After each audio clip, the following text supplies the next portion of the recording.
హిజాబ్ కేసుపై సుప్రీంకోర్టు తుది తీర్పు ఇచ్చింది. ఇద్దరు జడ్జిలు వేర్వేరుగా తీర్పులిచ్చారు. కర్ణాటక హైకోర్టు తీర్పును జస్టిస్ హేమంత్ గుప్తా సమర్థించగా జస్టిస్ సుధాంశు దులియా తోసిపుచ్చారు. భిన్న అభిప్రాయాలతో తీర్పు రావడంతో ఈ కేసును విస్తృత ధర్మాసనానికి బదిలీ చేశారు.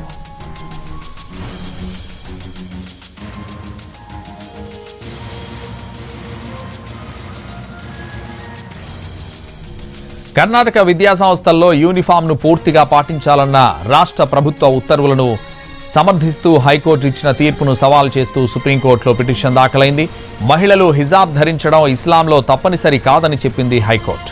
హిజాబ్ ధరించడం తమ ప్రాథమిక హక్కు అని, అందుకే హైకోర్టు నిర్ణయాన్ని సవాల్ చేశామని పిటిషనర్లు తెలిపారు.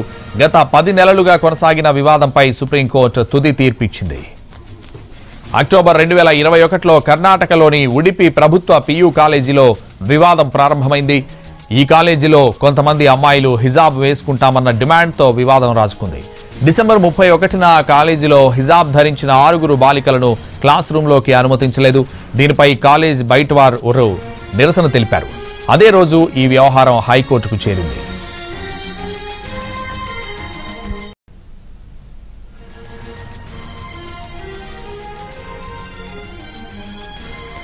జనవరి 19, 2022లో ఈ విషయంపై కాలేజ్ యాజమాన్యం, విద్యార్థులు, వారి తల్లిదండ్రులు, అధికారులతో సమావేశమైంది. కానీ ఫలితం రాలేదు. జనవరి 26న మళ్లీ సమావేశమయ్యారు. హిజాబ్ లేకుండా కాలేజీకి రాలేని విద్యార్థినులు ఆన్లైన్లో చదవాలని ఉడిపి ఎమ్మెల్యే రఘుపతి భట్ అనడంతో వివాదం మరింత రాజుకుంది. జనవరి 27న విద్యార్థినులు ఆన్లైన్ తరగతులకు హాజరు కావడానికి కూడా నిరాకరించారు. దీంతో నిరసనలు ఉధృతమయ్యాయి. ముస్లిం విద్యార్థినులు కాలేజ్ గేటు దగ్గరే ప్రదర్శన చేశారు. ఫిబ్రవరి 2న ఉడిపిలోని కుందాపూర్ ప్రభుత్వ కాలేజీలో హిజాబ్ నిరసనలకు వ్యతిరేకంగా హిందూ విద్యార్థులు కాషాయ కండువాలు ధరించొచ్చారు. కుందాపూర్లోని ప్రభుత్వ పియు కాలేజీలో హిజాబ్ ధరించిన బాలికలను అడ్డుకోవడంతో వివాదం మరింత హీటెక్కింది. దీంతో రాహుల్ గాంధీ సహా ప్రతిపక్షాలన్నీ ప్రభుత్వ తీరుపై విమర్శలు గుప్పించాయి. కావాలనే విద్యాసంస్థల్లో హిజాబ్ చిచ్చు రగిల్చారని దుయ్యబట్టారు.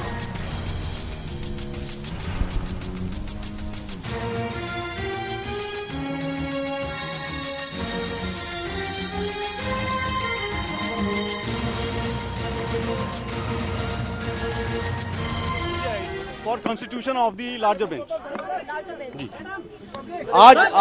आज का जजमेंट आज का जो जजमेंट था हिजाब का, बहुत दिन से जिसके ऊपर इंतजार था, वो आज जज ने कोर्ट ने प्रोनाउंस कर दिया है और इसके अंदर स्प्लिट जजमेंट आया है. इसमें ऑनरेबल जस्टिस हेमंत गुप्ता साहब ने उसको जो है अपील को जो है उन्होंने डिसमिस करा है और जियो वगैरह जो थे कर्नाटका गवर्नमेंट के उसको अपहेल्ड करा है.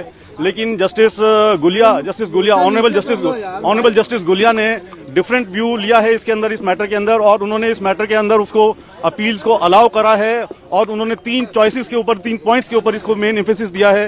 उन्होंने एक तो बिजॉय मैनुअल का जो जजमेंट है सुप्रीम कोर्ट का उस पर रेफर करा है और उसके बाद उन्होंने ये जो चॉइस है, जो अपना सिर के ऊपर किसी को हिजाब रखना है या किसी को कवर करना है, ये लेडी का अपना चॉइस है, तो इस पॉइंट के ऊपर भी उन्होंने एम्फेसिस दिया है. और तीसरा पॉइंट जो इम्पोर्टेंट उन्होंने बोला है कि जो बच्चों की तालीम और एजुकेशन का मामला है वो बड़ा इंपॉर्टेंट है और बच्चों की तालीम के लिए हमें ऐसा कोई काम या ऐसी कोई चीज़ जिसमें उनकी एजुकेशन के ऊपर रुकावट आए, तो उस चीज़ का उन्होंने एम्फेसिस दिया है कि ऐसा कोई काम जो है उसके खिलाफ है, बच्चे की एजुकेशन के खिलाफ है. अब आगे कोर्ट ने इस मैटर को अब आगे के लिए रेफर कर दिया है. वो उसके अंदर अब लार्जर बेंच के लिए रेफर करने के लिए उन्होंने आगे भेज दिया है इसको, बिकॉज ये एक स्प्लिट जजमेंट है, तो आगे ये डिफरेंट बेंच अब आगे इसको सुनेगी.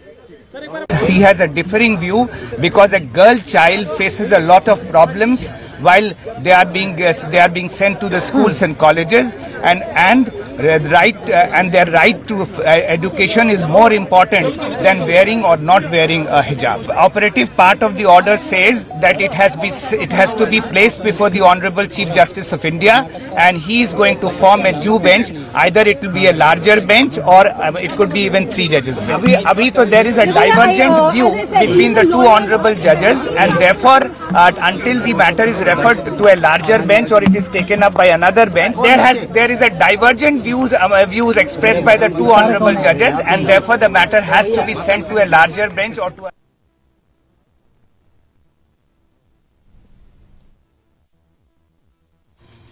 హిజాబ్ కేసుపై సుప్రీంకోర్టు తుది తీర్పిచ్చింది. ఇద్దరు జడ్జిలు వేర్వేరుగా తీర్పులిచ్చారు.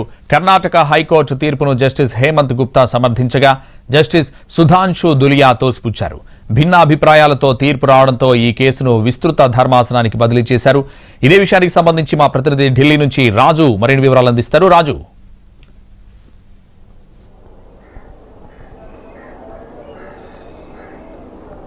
సంతోష్, వాస్తవానికి దేశవ్యాప్తంగా ఉన్నటువంటి ప్రతి ఒక్కరు కూడా ఈరోజు సుప్రీంకోర్టు నుంచి ఎటువంటి తీర్పు హిజాబ్ విషయంలో వెలువడుతుందని చెప్పి ఉత్కంఠగా ఎదురు చూసినటువంటి పరిస్థితి కనిపించింది.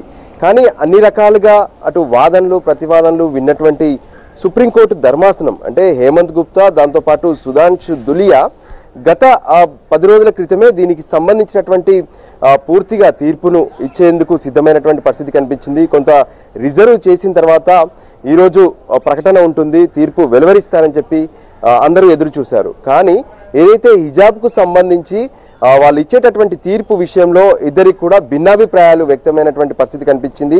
హైకోర్టు అంటే ఏదైతే కర్ణాటకకు సంబంధించినటువంటి ఈ వివాదం కర్ణాటక హైకోర్టులో ఇచ్చినటువంటి తీర్పును ఇక్కడికి వచ్చిన తర్వాత ఎవరైతే ఒక వర్గానికి సంబంధించినటువంటి వాళ్ళు ప్రత్యేకంగా మైనార్టీలు సుప్రీంకోర్టుకు రీచ్ అయినటువంటి పరిస్థితి కనిపించింది. సుప్రీంకోర్టులో వాళ్ళంతా కూడా పిటిషన్లు వేశారు.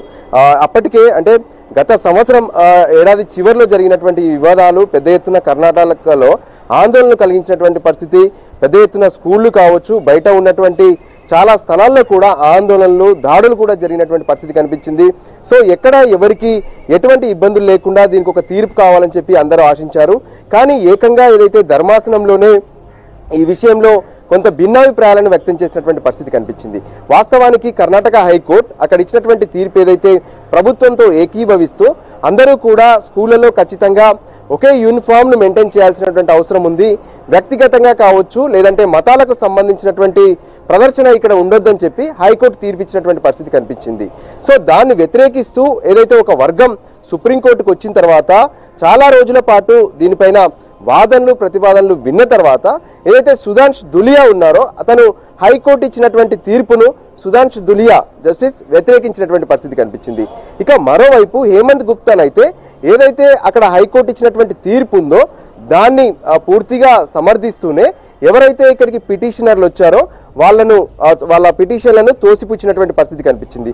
సో ఈ ధర్మాసనం విషయంలో ఎప్పుడైతే ఇద్దరు జస్టిస్లు వేరువేరుగా వాళ్ళ అభిప్రాయాలను వ్యక్తం చేసినటువంటి సమయంలో అటువంటి ఏదైతే జడ్జిమెంట్ ఉంటుందో దాన్ని వెంటనే సుప్రీంకోర్టు నిబంధనల ప్రకారం ఏదైతే ఇక్కడ ఉన్నటువంటి చీఫ్ జస్టిస్ ఆఫ్ ఇండియాకు అంటే సుప్రీంకోర్టు ప్రధాన న్యాయమూర్తికి ఈ కేసుకు పూర్తిగా కూడా ఈ డీటెయిల్స్ మొత్తం అప్పగిస్తారు.